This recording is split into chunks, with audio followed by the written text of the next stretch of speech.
John has a great following here in the Glenn County area, a lot of great customers, and he caught me out here in the tomato patch this morning. Of course, if you ever want to take a look at our tomato growing experiment, you can always go to YouTube, CJ Bart 2, and type in or look for the playlist Growing Tomatoes for Health and Wealth. But anyway, that's not what we're here today. We're here today to find out something that my wife has used extensively, and our son Jonathan Bartok, horse trainer in Weatherford, Texas, is the German martingale. But one of the unique things about Buckaroo leather is that his tack, especially his Headstall and Reins, and we're just in love with his Reins, is he uses what we call the old leather cowboy ties. And John, glad that you stopped by again, and you're going to share with us something that's kind of unique to your tack and some other people's, but primarily your tack has a keystone part of your tack is, of course, the way you attach reins to a headstall, or a bridle, I should say. Yeah, the most popular and easy to change type now is the leather ties. They've been around forever, but more people are realizing how easy it is to preserve the rest of your rein, and all you really need to ever replace is the leather tie if you take care of your tack. There's one little simple way here to attach this. What you do is just put it on the basic way, pull it through your ties, through the holes, and cinch it down. Then it's when it comes off the shelf, usually it's just tied in a little knot right there. Well, here's what you can do to kind of give it a little more of just sort of a cowboy look. You get that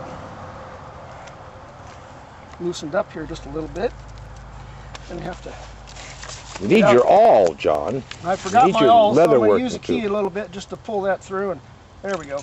So if you get a close-up of that, you want to start it like this, right here. Okay, I see. You take one of your strands, run it through the back, around to the front, underneath itself, like that. Okay. Okay.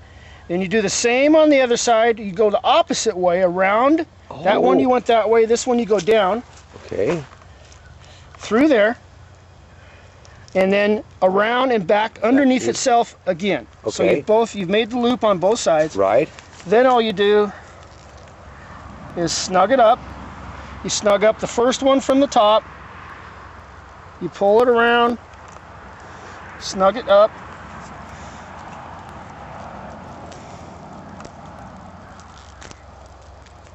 Got a little twist on that one.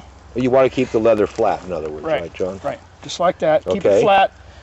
Then you're working the next one. Right. It popped through itself here. Okay, so you're putting that back I'm putting it back through where it was, just because it got pulled out. Then you tighten that side up.